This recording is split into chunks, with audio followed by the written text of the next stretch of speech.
I'm going to start with a song.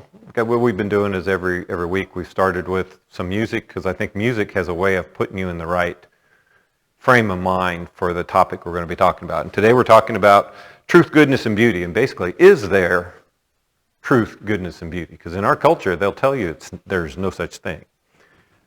But we're going to dig into that, and I think we'll have a very firm belief in what there is and what there isn't. So this is, I don't have control again. Probably you will recognize this song. This is The Goodness of God. I don't have control, Joy.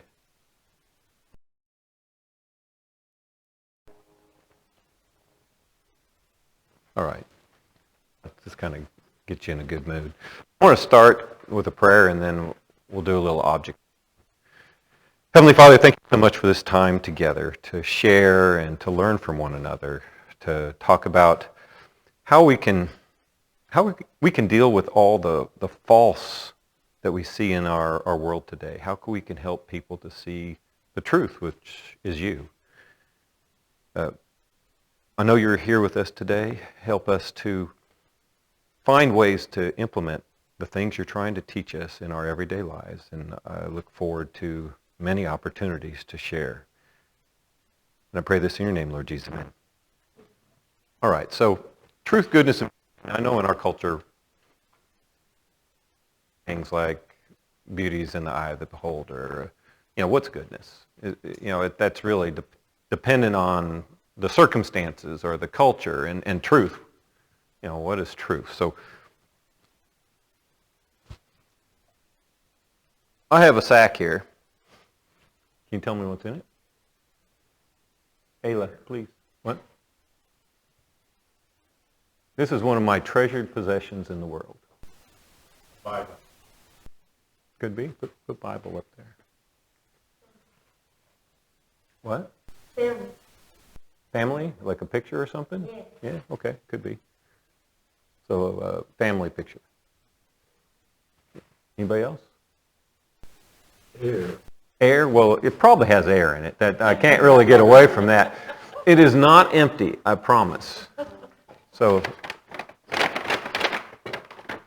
help you at all?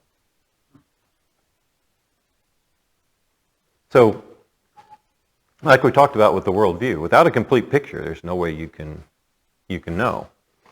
Eric, you're probably about my age.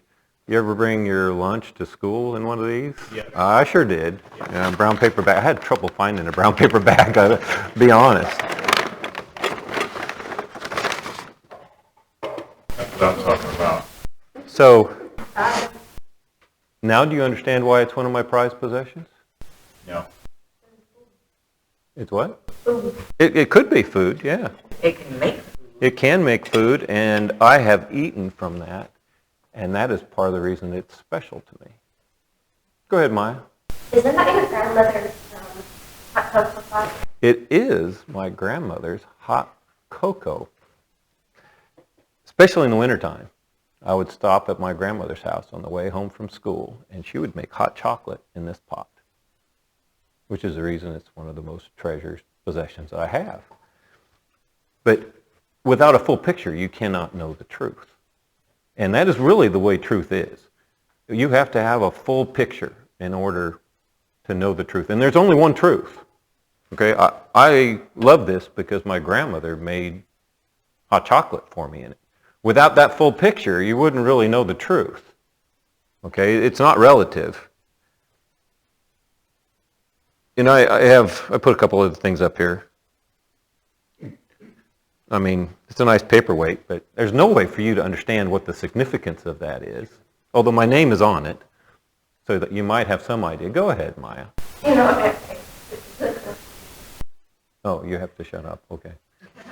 I got that for 10 years of service in a company I worked for once. So the point is, you can observe it. You can even understand what you're looking at, but you can't really know the truth unless the person who knows what is true conveys that to you.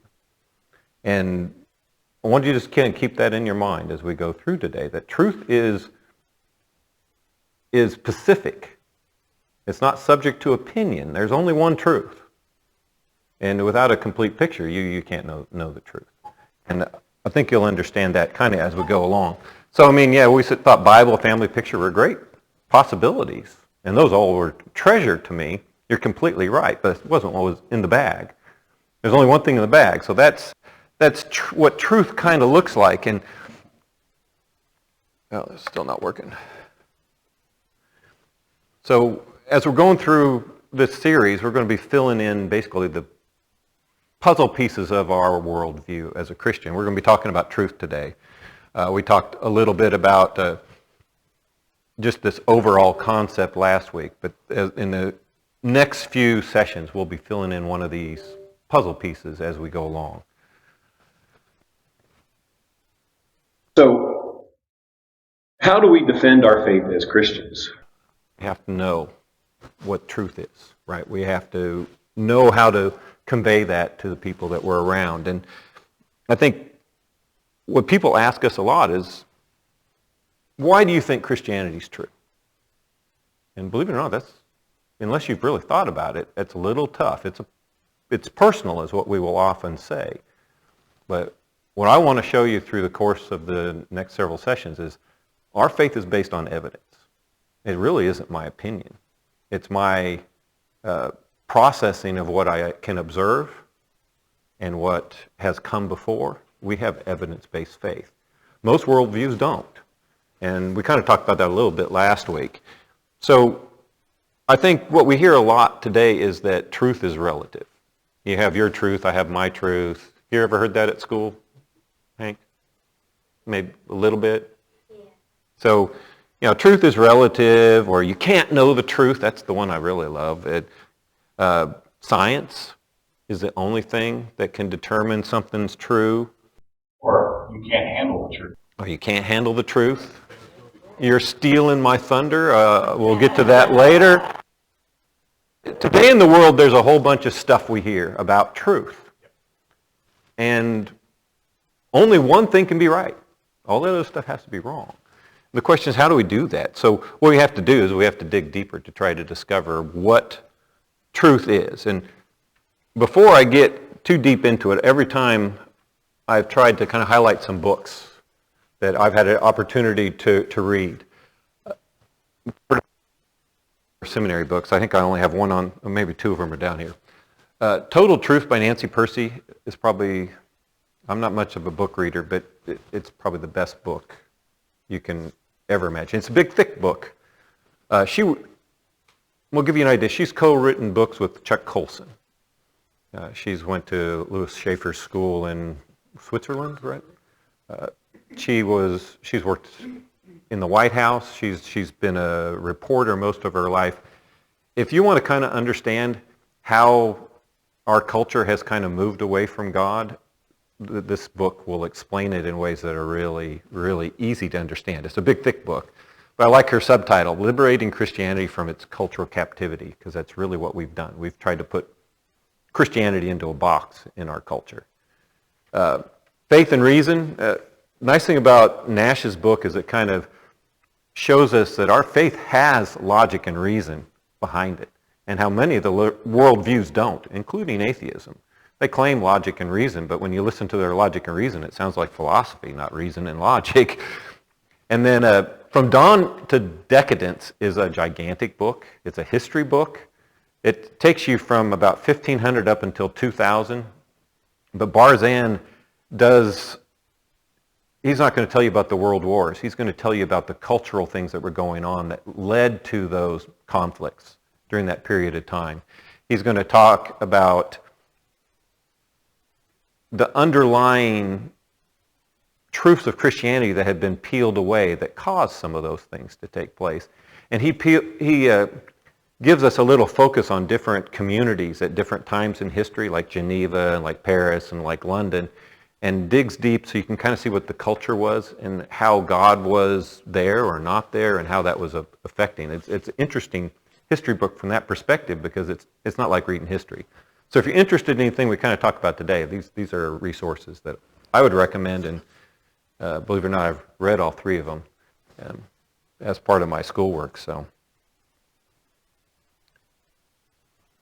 Let me ask you a question. How would you describe this picture?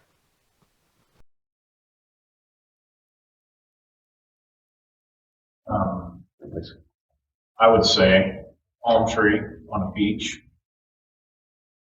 Maybe be by a golf course because there's a red flag and some green flags over there.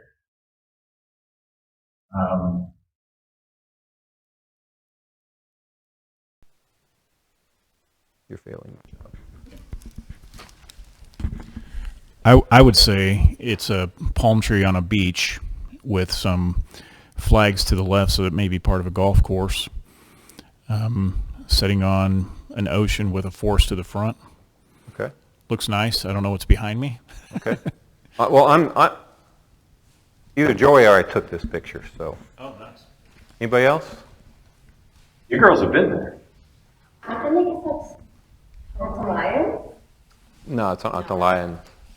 This is probably the most beautiful beach I've ever put my feet on, and I've been on a lot of beaches on every continent. There's no golf course, I promise. It's in the Philippines. It's in a very remote location. In fact, getting there is... Takes your breath away. Yeah, it takes your breath away. But it's very remote. Camarines Sur, Philippines, called Angelica. It's actually a resort. They have a Western-ish hotel there. So I don't know how you get there. Yeah. It's tough. But it's beautiful. Okay. There's no people either. It's very secluded. You go there by yourself. Yeah, it's like having that beach to yourself. It's got great shells if you like to see shells. Joy, I still don't have any control. There we go. How about this picture? Any thoughts? How would you describe it? Pretty? Is it cold? What would be your sensations if you were there? Cold? This is on the top of a volcano in the Philippines called Izaro. The water is actually cold. The air around you is not very cold. It's a beautiful place. How about this? Peace? It's a pretty flower. Ayla took this picture. This is a flower in the Philippines. I have to look it up because the name is not normal. This is called the clitoria. It's sometimes referred to as the butterfly pea or the pigeon wing. And what's it called in Bicol? You don't know? They make a drink out of this.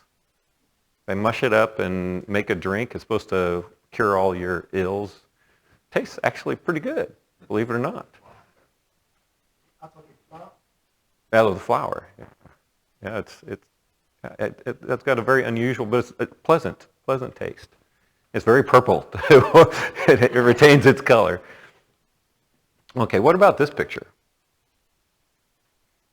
That one's not so pretty as the others. I may have to describe what it is. Those are pig guts. My professor in seminary showed this picture to us. But not everybody would have that response. I know people in my family that would say, yum. Yeah. They're going to kick that up and have it for supper, right? Okay, it's an opinion. You don't want any? You got German blood in you. Come on. They make sausage out of this stuff. Yeah. Actually, they put the meat and stuff in. Oh, never mind. That's a different story. How about this one? Even if it wasn't dead, it would still probably be ooh, right? It's a rat. Well, some people have these things as pets, though. Okay, so all right. And some people have it to feed other pets. Yes, that is true. That is very, very true. How about this one? Oh. Looks like our Dracula. Looks like a pet made that. A pet did make that, and I can attest to the fact that the pet that actually did it. It could have been a rat before. It's pet excrement, otherwise known as doggy poop, right? Yeah. So, you want me to change the picture? Okay. The point of the exercise is you had a guttural reaction to each picture in a different way. And pretty much universally, people would have a guttural response to the picture. So the question is that innately inside of us? I mean, people generally look at poop and go, ooh. They generally look at a pretty beach and go, ah, right? I mean, there is something innate inside us that know the difference between something that's not pretty and something that is pretty. So the question is, where does that come from? And that's a question we always have to ask as we're kind of going through. Because, like I said, we hear this idea, beauty is in the eye of the beholder. And it kind of was. But why? And what I say is, beauty is actually in the eye of the Creator. The Creator's put this mechanism in us for a reason, or it wouldn't be universal. If you were a naturalist, you'd assume people would have all different kinds of perspectives on these things. There shouldn't be any common theme. And the reason is he built us this way, right? He built us with this ability to determine what is good and what's bad, what is pretty and what is not pretty. And we have allowed our culture to kind of shift that in a lot of ways. In the Bible, God calls things out as beautiful. And I think we should take him at his word. That's the basis and the standard for beauty. But we kind of allowed that to get eroded a little bit in our culture. And I think my seminary professor's name was Jonathan Pritchard. And he said that when we allow things like beauty is in the eye of the beholder to become commonplace in our vernacular, we've basically ceded territory to the enemy. We've allowed this relativeness to kind of seep in. It sounds really innocent.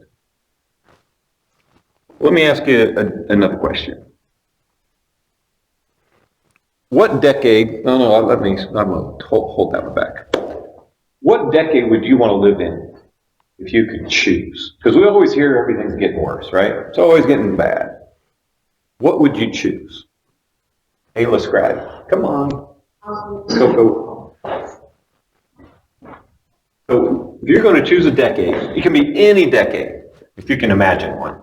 I would choose the 50s. So 50s. You want to know why? I know why, because we had this conversation already. Hold on to that. Okay. I'll choose the decade of King. Well, Yeah, King, that was what I would choose. what decade was that? Well, 70s. 70s? When you were a kid, right? That was when the Lord 70s ago. Yep. 70s? Anybody else? Now? Okay. Put the 2020s. I agree. Yeah. So, I'm going to hold off on Eric's second one. What you notice what most people choose is when they were kids, or where they're innocent, didn't have any responsibilities. It's what you'll see naturally that people migrate to is, but if you ask them which of their adult years that they want, they'll either go all the way back to at the beginning when they were naive, or they'll say right now. And I say right now, because there's all kinds of things we can do today that we couldn't have done before. And I think God is growing us into a position, so I'm going to trust God. So I think Eric is absolutely right. You know, another question, this is one Pritchett asked me in school, is what decade in recent history is responsible for the moral decline in the United States? All of them. Very good answer. You just stole my thunder. It's totally true, though. Everybody's going to point a finger at somebody else for doing something. Yep. They don't look in a mirror. It's so true. And let me see, I think, let me just go through. So a lot of people would start with the 1950s. I won't go further back.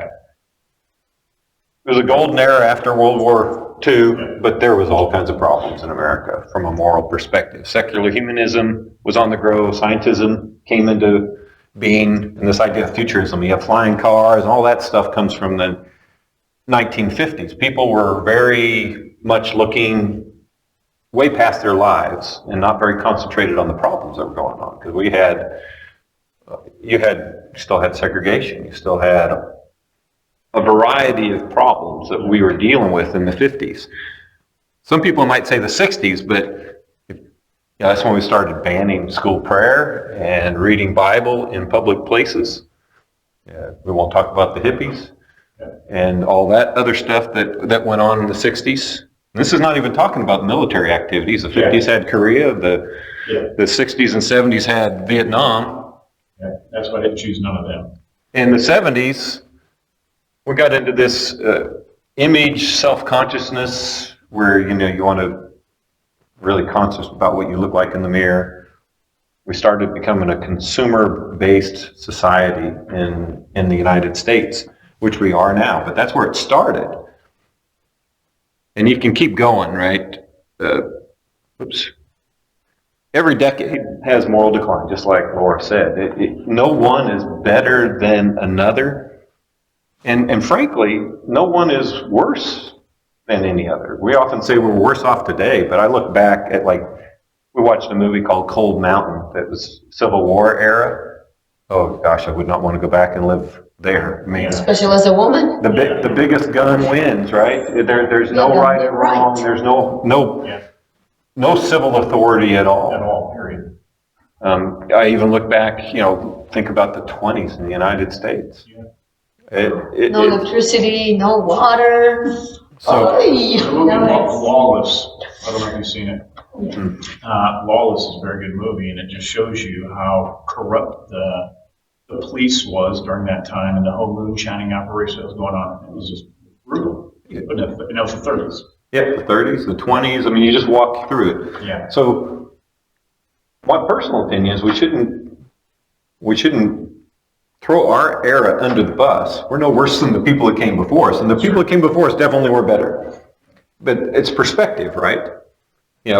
Goodness does not have a date. I think that's the one thing I'd want to kind of come across from this. We talk about moral decline. We talk about things are getting worse and worse, but there's no date of goodness. Where would you choose the pinnacle of mankind's goodness to be? I mean, I can walk myself all the way back until I get to Jesus, and that's really bad. Okay, and I keep going before that, and it's even worse. So there is no pinnacle. There's no date to morality and goodness. So goodness is defined by God, not by human activities. And sometimes that's kind of a tough one to take. So